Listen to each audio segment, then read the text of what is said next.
This is Kal Kat, the Kal Katster.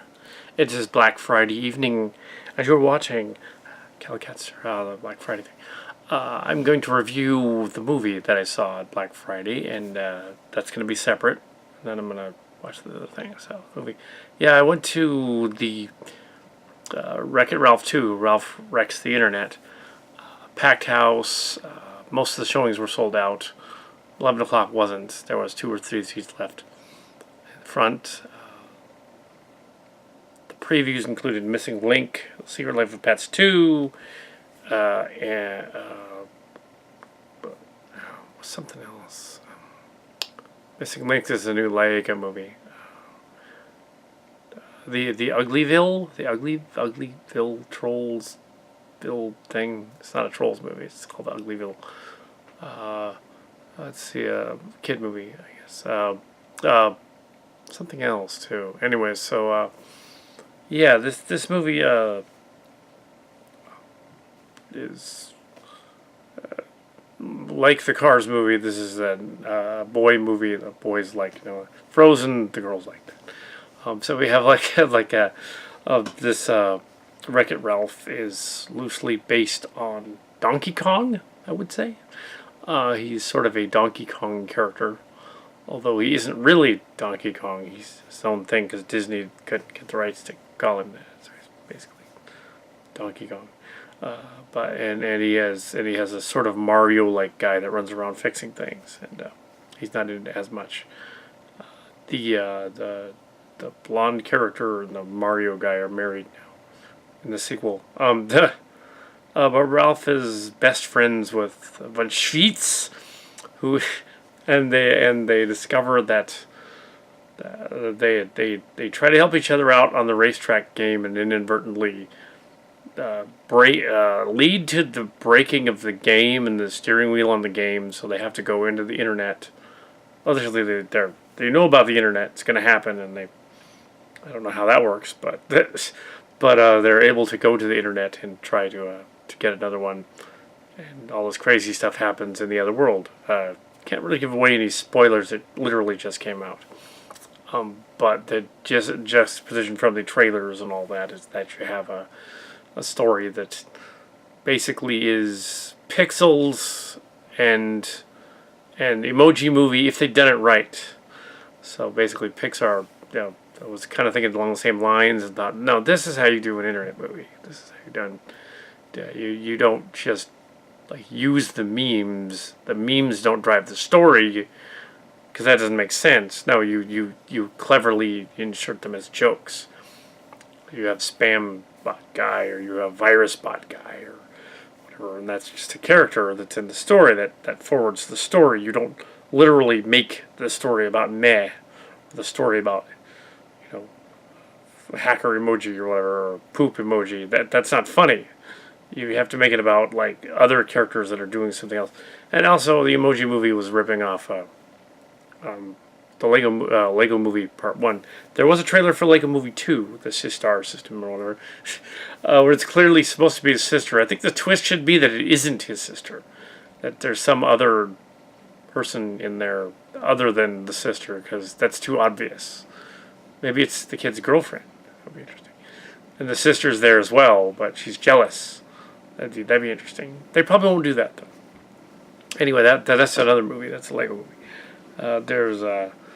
But we have, sure, Wreck-It Ralph 2, the friendship of the two characters grows. Of course, there's a lot of gross internet Rule 34 about Wreck-It Ralph. If you're squeamish, don't go there. Ew. Not in the movie, thankfully. Yes, and which those two were paired up, and he's paired up with the Hammer guy and whatever, and and the Call of Duty chick. This one spoofs another thing. This one spoofs Grand Theft Auto and also BeamG, that racing game thing. It's probably supposed to be Grand Theft Auto mixed in with Death Race 2000. And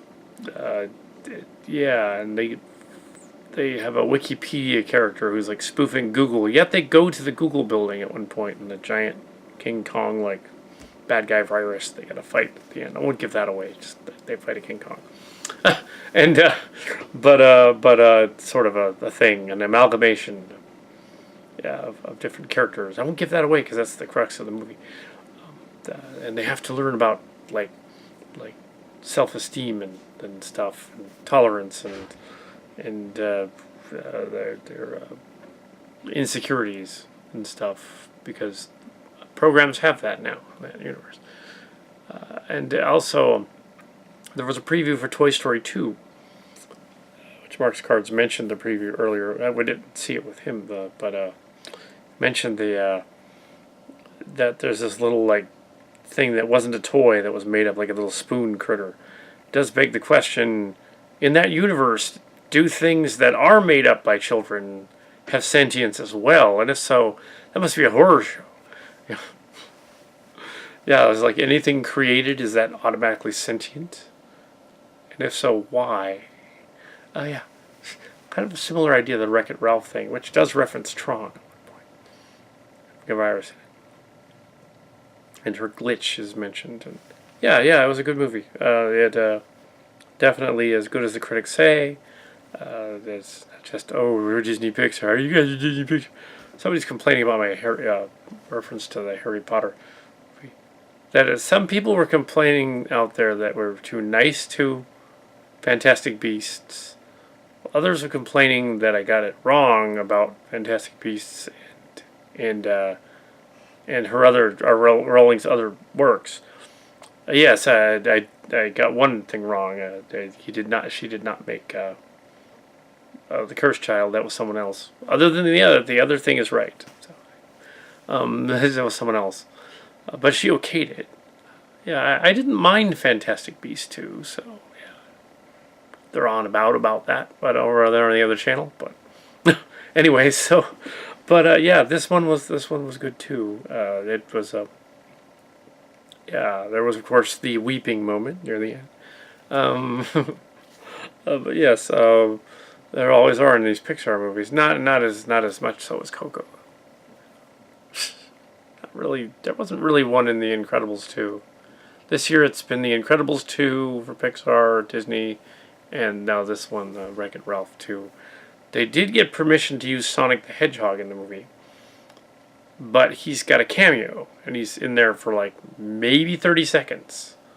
At the end, he has like one quip, so it's not like he's one of the characters. He's just a meme, a device, a character to move the story along. I think the only thing they could do next is have Wreck-It Ralph and Donkey Kong team up, and Mario, literally. That's what they should do. Actually, Nintendo should do an animated movie. They did a show years ago, Mario World, you know.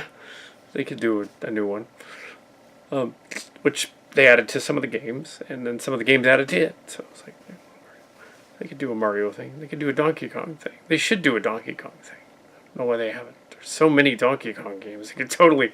But no, this movie's Von Schweet's character is clearly sort of a spoof of Candyland, Candy Crush, and Pole Position, and several other earlier games, but mixed in with like maybe a little bit of Freeway, some of those early ones. And the princess scene is a little longer than you'd think it would be. The princesses help out in a glorified, long, extended cameo. And we also get to hear the voice of the lady that played Ariel, playing Ariel in this movie. Some of the others are changed, of course. Some of the actors are dead. But for the older ones that come back, so they got to get new voices to play them. Like, you know. Or they just didn't sound right or whatever. So, yeah, the ones from the 80s and on, they're still around, so they got them. Some of them. Yeah, so put them in shirts and jeans at one point. There's one of the gags in there. Also, they have a gag about the other world and all that stuff. Almost needs a spoiler corner for this one. Yeah. Almost does. Not quite, though. I'm not going to spoil it. Mark's Card sees it. Yeah, suffice it to say that the one... I know there's a cartoon, so there's some drawbacks to the idea. The, the the premise of the movie, minor spoilers, is that in order for them to get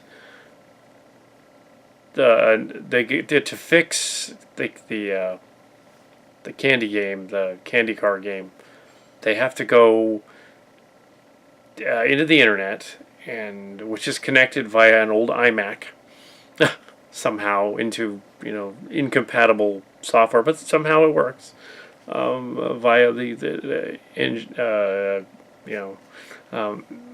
energies. They get in there and they go on the internet and they have go to the eBay store and they try to purchase something on eBay. Only they don't have a credit card. They can't figure it out. They purchase a wheel to fix the game. And then they got to earn the money through YouTube videos, basically, but they call it something else to avoid copyright. They do mention YouTube and they mention Google, but they call it something else for the Disney version, and Google is called something else, and they somehow earn the points to do the thing, and that does beg the question, though. You can't just go on eBay, as having been an eBay seller years ago, 10 years ago.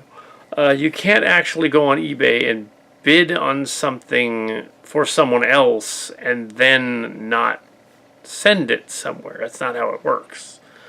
So if Wreck-It Ralph managed to bid on it and bought the item somehow and made it work, they wouldn't send the item to the guy. They would probably like trace it back to him and go over and realize, oh, he didn't buy this, so we're not going to give it to him, the arcade owner, because he didn't buy it, and and we're not going to charge him for the item, so he would just get it returned. Yeah, it's not like they could say anything like, oh, by the way, there was no gag in there. There could have been. They could have said, like, the princesses could have been all like, oh, don't worry about the purchasing that item you needed to get. I'm rich. And they could have just had her, like, whip out a credit card. And then it would have been, okay, that gag is funny. All right, she paid for it.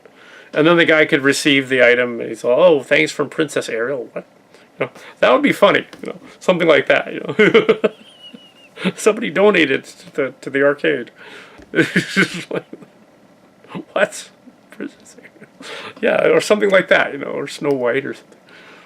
Well, that would make sense if it was a donation. But, yeah, he would have to pay for it, because it would go to his address. So, yeah. Oh, well, it's a cartoon. Or he'd just return it. And why didn't they just buy the game again?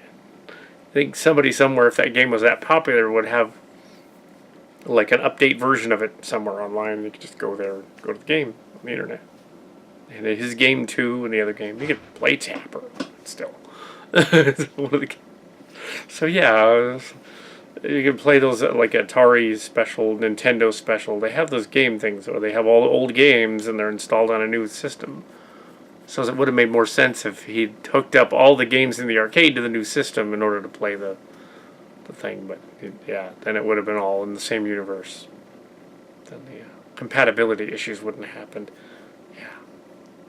Oh well. Anyway, so that doesn't give everything away. No, it's just a minor spoiler. Yeah, good movie. Sure. Yeah. So yeah, it's fine. So they established that Ralph is clearly friends with her. They're not like lovers or anything. They're both. Neither of them are intimate in any way. Yes, all that slash shipping stuff that's out there. No, it's not. Yeah. And John Lasseter's name was kind of buried in the story because of the issues with him. I think it had 2 different directors too, and some other. Oh, and it had this cute scene at the end trailer thing. You'll have to see where there's the bunny thing from the trailer saying this scene. I would hate it how scenes in movies they show a scene from the trailer that's not in the movie. It's in the end credits. Also, there is a final scene at the very, very, very end that I will not give away, which is the Kal Kat ending. And it is hilarious. So you'll have to stay all the way for the end credits to see the Kal Kat scene. Although he does appear at least twice in the crowd scene. But yes, well, not really. It just looks kind of like me. No, he's not the spam bot guy. No, he's the hacker dude. Oh, yeah, the virus. No. Sure, yeah. Gleeful cameos. But yes, yeah, sure. Well, I guess I could add the spoiler section at the end. Nah, I'm not going to. Anyway, that's the movie.